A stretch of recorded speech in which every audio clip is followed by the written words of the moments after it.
yetimim derdimin yoktur dermanı.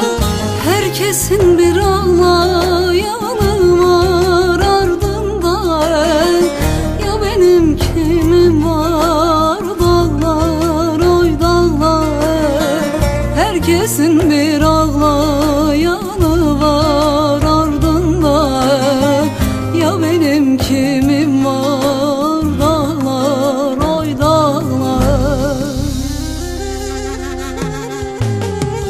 Anam mı var ağlasın ardından dağlar.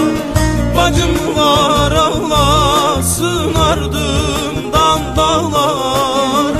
Kardeş mi var ağlasın dağlar oy dağlar. Anam mı var ağlasın ardından dağlar dağlar. Bacım var ağlasın ardından dağlar.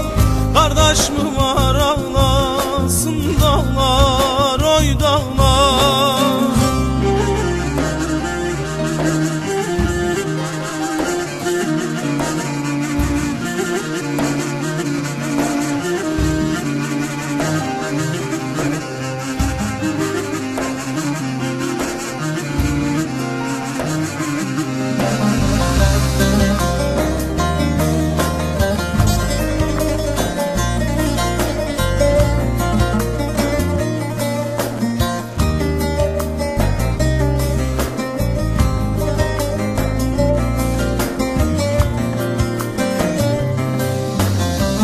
Gelmedi ömrümün baharı yazı.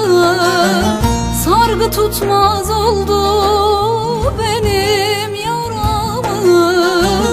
Gidip kurtulmaktan başka çare var mı? Ya benim kimim var dağlar oy dağlar. Gidip kurtulmaktan başka çare var mı? Ya benim kimim var dağlar oy dağlar.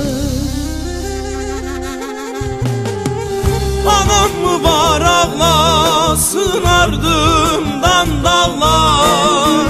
Bacım mı var ağlasın ardından dağlar. Kardeş mi var